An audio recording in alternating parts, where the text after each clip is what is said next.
Welcome to Almanac North. I'm Brett Scott. Thank you for joining us. Tonight, we're checking out all the outdoor fun you could be having this weekend. Plus, hear from a local entrepreneur and their story of success in the Northland. That's all coming up. But first, we begin this evening. The Minnesota Film Festival is returning to Duluth this spring.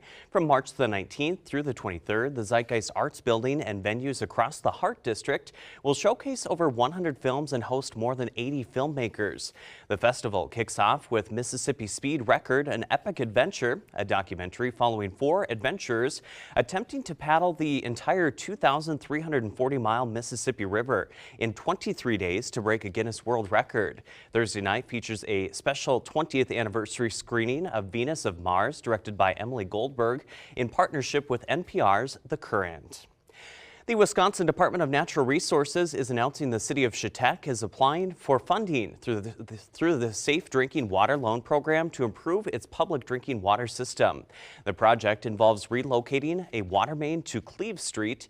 While no significant environmental effects are expected, an environmental review is required before funding is approved. The public can submit comments on the project's potential impacts by March the 5th. For more information or to submit your feedback, you can visit the DNR's website. This week, Wisconsin Governor Tony Evers has declared February the 24th through the 28th as Flood Safety Awareness Week. Ready Wisconsin urges everyone to assess flooding risks, especially if you live near water or in a floodplain. Protect your property by clearing gutters, securing valuables, and considering flood insurance, because even areas outside flood zones can be affected. Stay informed with weather alerts, create an emergency plan, and never drive or walk through floodwaters. For more tips on preventing for floods, you can visit Ready Wisconsin's website. The University of Minnesota Duluth presents the Ice Fishing Play, a funny and poignant winter tale by Minnesota playwright Kevin Kling. Set against the cold beauty of the North, the play follows a fisherman braving a snowstorm to catch the big one, only to be interrupted by quirky characters and memories. Directed by Sean Bird, this production explores isolation, connection, and memories that shape us. Kling will be at the March 20th performance for a post-show talk. All performances are at UMD's Marshall Performing Arts Center. Tickets are available online. Next, we'll send you over to Denny's Desk with Dennis Anderson. Denny? Thank you very much, Brett, and welcome to Denny's Desk. Diversity, equity, and inclusion, or DEI efforts have shaped workplaces across Minnesota, but shifting political and economic landscapes have led some companies to scale back. Here in the Northland, where workforce challenges persist, DEI isn't just about social responsibility, it's a necessity for attracting and retaining talent. Many local organizations, from healthcare systems to manufacturers, have embraced DEI as a long-term strategy. Now, while the federal stance on DEI has caused some businesses to reduce their efforts, others are moving beyond buzzwords, focusing instead on equitable hiring, mentorship programs, and inclusive workplace policies as core operational values. Younger workers increasingly seek employers that prioritize diversity and companies that ignore this risk falling behind. Now, one key challenge in northern Minnesota is ensuring that DEI efforts don't just exist on paper, but create real change. Small and mid-sized businesses often struggle with resources, but many are finding ways to implement meaningful changes. Now, whether by revising hiring practices, supporting underrepressed employees, or fostering workplace cultures where everyone feels valued. Now, rather than large-scale corporate initiatives, DEI in the Northland is becoming more action-driven, rethinking hiring pipelines, fostering belonging, and ensuring fair opportunities. And critics argue DEI has become too politicized, but at its core, we must remember that it's about fairness and equitability for everyone. Now, as our region navigates economic and workforce shifts, businesses committed to inclusivity will not only create better workplaces, but also strengthen the local economy. The future of DEI isn't about checking a box, it's about ensuring every worker has a seat at the table and a fair shot at success. And so this has been Denny's Desk. And now back to you, Brett. Denny, thank you. On this week's Making It Up North, we're fixing up some tasty treats with the Sunrise Deli. Take a look. Morning, everybody. Live from the Sunrise Deli. It's a beautiful Thursday. Here to share all the wonderful food we got with you today. It's been a busy morning. I got a little mic on, which is kind of different. So not for you guys, but you know, for what we got rolling. So it's a beautiful day here in the Northland. We got PBS here doing a little capturing what we do here, which is pretty cool. So be excited to share that with you guys when that's ready to go. Yeah, my name is Mikkel Brown. A lot of people call me Mickey Brown. Just a nickname I had as a kid. So born and raised in Hibbing. I've been in education most of my life, man. Been involved in bars and restaurants a little bit from a dishwashing standpoint, cooking standpoint, bartending, waiting tables, but the vast majority of my life was spent as an educator. Ended up feeling like I needed a change of pace. I didn't necessarily understand the direction that education was going. I thought we were missing the boat on kids and their aptitudes and their abilities versus just preparing them to go one path. And here I am kind of following what my aptitudes are myself as a 46-year-old adult. So we make our own porchetta in-house, and it's some of the best you're gonna find. And we use a pepper jack cheese with that, roll it up, we put some giardiniera in there, and fantastic. So that's a pepperoni sausage here. What you think would be a Philly cheesesteak, man. Roast beef, peppers, and onions. People love that one. And then we've got a gyro one as well. So gyro meat, mozzarella cheese, some feta, and then some tzatziki, man. And it's become a really popular one. We serve this one with a side of tzatziki. Most of the ones don't get sauce. People come in and they complain, why don't you get sauce? You can get sauce if you want. But for sure with this one, the gyro, we do put tzatziki with it. With the turkey bacon ranch, we're sending a thing of ranch with it. So, yeah. So, Reuben, we make a Reuben stromboli.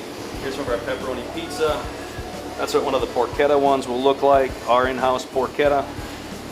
Pepper jack cheese, we'll put some giardiniera.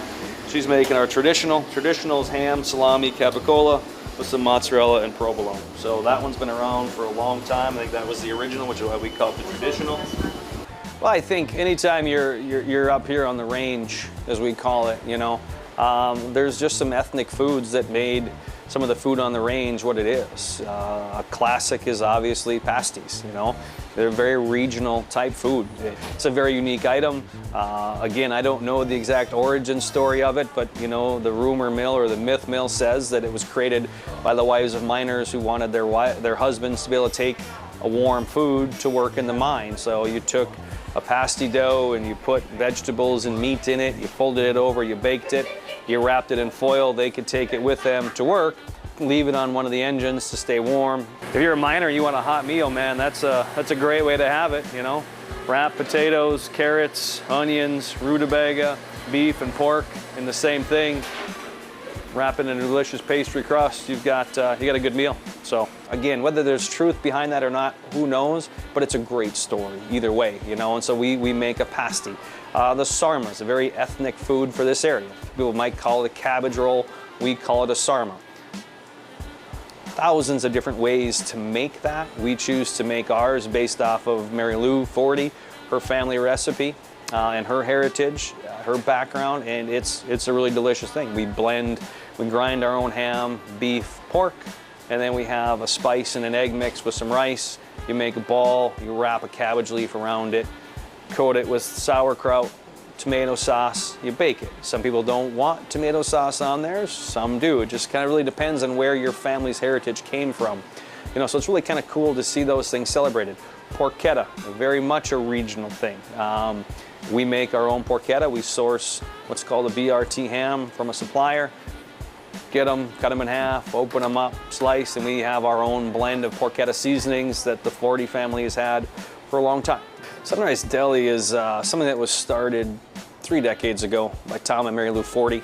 Tom Forty was the grandson of the original Sunrise Bakery owner. Came home from a successful career as a baker in Minneapolis to help with the bakery. At some point, he decided he wanted to go on his own, and he created the Sunrise Deli. Bought the old Libba Theater building, because this used to be the theater. For those of you that don't know, the Libba Theater, this was a theater.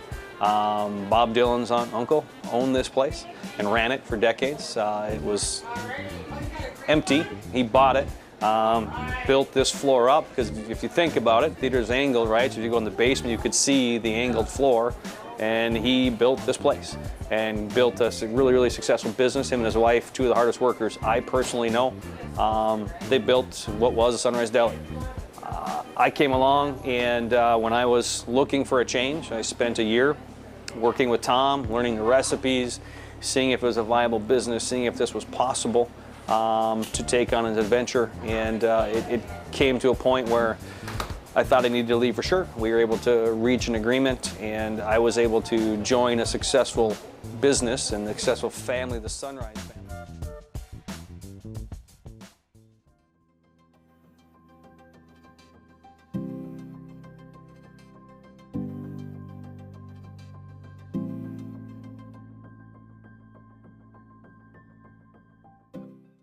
Our guest this week is Jebba Edmonds, a local Black entrepreneur who runs a cultural consulting business in Duluth. Jebba, thank you for joining us tonight. Thank you, Brett, for having me. Yes, so you've been in business here locally for 5 years. Yes. Congratulations. Thank you so much. Tell us a little bit about what your work is. Yes, so the Jebba Cultural Consulting is a educational consulting firm specializing in multicultural educational practices. With that being said, we have served over 80 organizations, for-profit and not-for-profit, including school districts, and we are a teaching firm that teaches educators how to be culturally responsive in their classroom by providing curriculum for K through 12, and also doing development training with organizations in inclusive practices, as well as diversity, equity, and inclusion and belonging strategies that I have come up with. And you started in the classroom. You're a teacher. Yes. So how was that to begin your own business? What kind of challenges did you go through? Well, as a teacher for over 18 years, it just was a different way of coming up with solutions like I did in my classroom. I always told my students, you have the power to solve your own problem. And so being an entrepreneur really helped me dive into thinking about what is the highest need for my educator colleagues of trying to find curriculum, especially that amplifies our BIPOC students, that doesn't cause harm. And so for me to start this business and creating those lesson plans, that helped solve that big problem. And then with the organizational development side, I just used my expertise as an educator and translated it to a way for organizations to train their staff to, again, not perpetuate more harm and stereotypes and bias, but have practical strategies that they could use that I created. And you are a staff of one. Yes. Just you, right? Just me. Which could be nice. Yeah. So how far is your reach? Where have you been? Just in the Twin Ports, or do you go to other states? I'm nationwide, actually. I started doing trainings with companies throughout the country. When COVID happened, that's when I started my business. And with the technology of doing Zoom trainings, I started up my own podcast, which is, in tune with over 51 countries that listen every week. And so for me, doing this work and my platform has been a nationwide effort, but I just happen to have my headquarters in the Twin Ports. Definitely. How important personally is your work and sharing your message throughout the community? It is very important to share my message of promoting positive change. I am a very proud Liberian American immigrant. I immigrated here when I was a toddler with my parents, and to learn from them and to show the community around me that I grew up that there are people like me that exist, and there are people like me that value having a loving home and family, and to educate as many people as I can has been one of my important passions in life, to continue that. And the message of showing that positive change and giving examples is really going to stand the test of time. Definitely. And what specific challenges do you think Black entrepreneurs and business owners, what do they face in the community to this day? Oh, yes. I feel like one of the challenges as a Black entrepreneur in our society is the lack of access in some spaces. There's a lot of the times where Black entrepreneurs, starting up a business, getting it off the ground, a lot of us love to network with other people in our community. And it just seems like there are some spaces where it isn't very belonging, but as innovative as we all can be, especially as a Black entrepreneur, you go above and beyond to find those networks in your area. I've been in this community for over 25 years, and having such a strong network of people of all sectors in education, journalism, and in the African and African American community right here has really helped my business thrive. Wow, that's wonderful. Have you encountered any forms of discrimination or bias in your business journey? Not necessarily. It's been a very positive experience so far.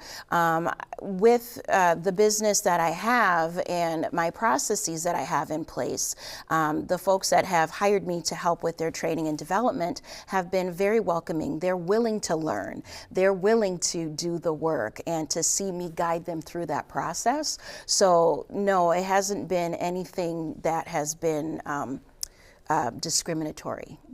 That's great to hear. DEI has, of course, been repealed at the federal level. How has that impacted your business? It has not impacted my business in any way. It has been a beacon for folks that are still looking to make that transformational change. A lot of us, when we hear things on the news, when we think about how things have been disrupted at the federal level. A lot of folks that are in their organizations, small and big corporations, are still leading the charge and knowing that with a diverse workforce that has a culture of inclusivity and belonging, that's when our bottom line actually benefits. And so they are sticking to their goals of trying to make change. And economically, it's being reflected. Seeing those organizations that are still going through it, still listening to their consumers, still listening to their clients and their colleagues, and they're still moving forward. You mentioned education and how you go into the classroom and speak with students from across the region. How impactful is that? And what is your key message to those younger folks in our region? Yes, oh my goodness, I love working with young people, and my key message to them is to continue to ask questions, continue to learn from other people's perspectives that's not your own, continue to be a critical thinker. When I was in the classroom, we would always have open discussions, even when I taught, my primary students in first grade, and so having that safe space for everyone to share and learn from each other is really important. Definitely. What are your long-term goals for your business? 5, 10 years? Oh. So when you're 15 years in business. Yeah. Oh, and we'll be back here on this set. Sure. And we'll be talking. I think my biggest long-term goal is to continue to have more hands-on resources for businesses, for individuals, for parents, that they could just have as much access to the materials and the resources that I've created and making it bigger. I want to be like a multicultural educational Netflix where, families can get the materials and the books that they need right on my website, and to continue to do this work, individually and together. What kind of legacy do you want to leave through your business? The legacy of lifelong learning is one of my biggest things. My mother was a very, very important person in my life who taught me so much. And watching her as an educator for over 30 years in first grade really helped me start my own business of educating as many people as I could. And with her instilling that in me is the reason why JEB Cultural Consulting is here and will continue to be here. Wow, that's wonderful. Anything exciting coming up in the next few months in the that you can next share few with us? months, I know I still have some fun things up my sleeve that I'm not going to share too much, but Surprises. a lot of good surprises. I have a podcast called the Cultural Curriculum Chat, and it's been going on for 5 years now, and we've got some really big names of award-winning authors that are going to be on the show this year. So looking out for forward to it. that. Yeah, I'm excited. Wonderful. Jebba, thank you so much for being with us. We appreciate it. Thank you for having me, Brett. You're welcome. Now we're off to Chester Bowl this week to explore the outdoor possibilities on this week's Venture North. Take a look.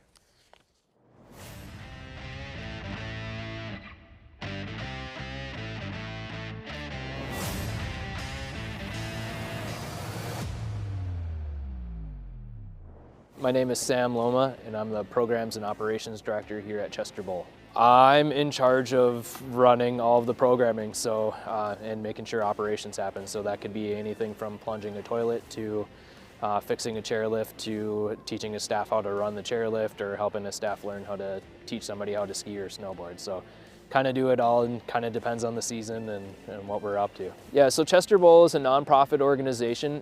In 2008, during the financial crisis, the city just couldn't keep up all of its outdoor rec programs. So the nonprofit that was running alongside the Parks and Rec program for years assumed control of the programming. Around that time, the longtime rec specialist that was running the program for the city retired from the city and became the first executive director here at Chester Bowl. That's Tom Storm, and that's what the chalet is named after.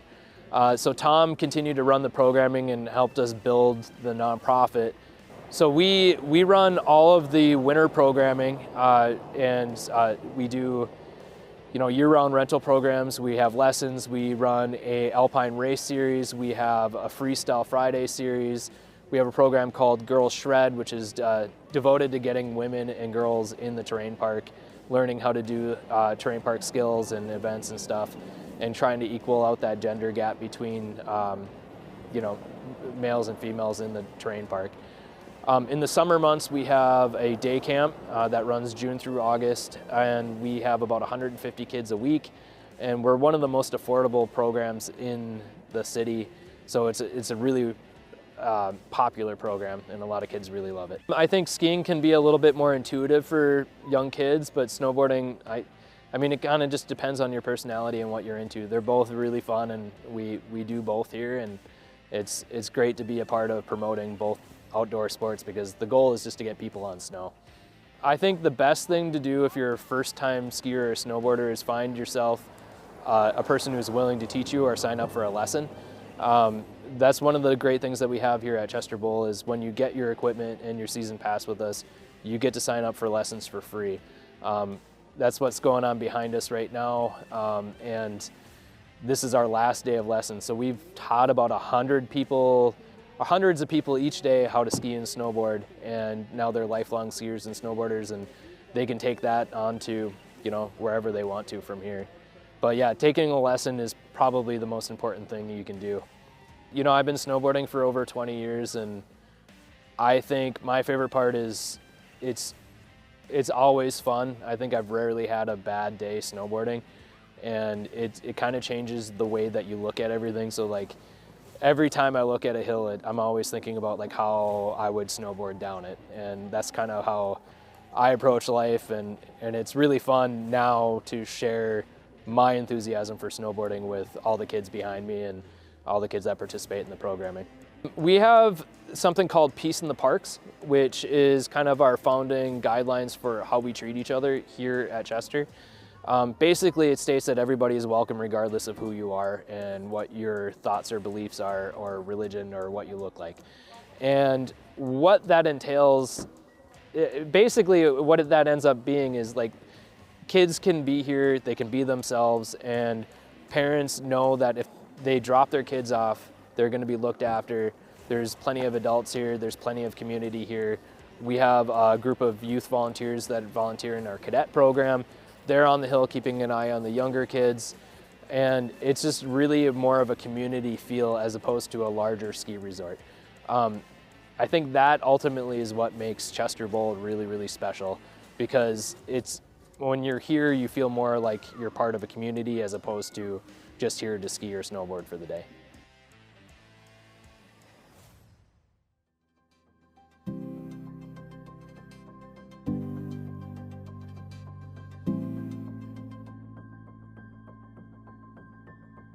Looks like so much fun out there, but I'm personally ready for spring.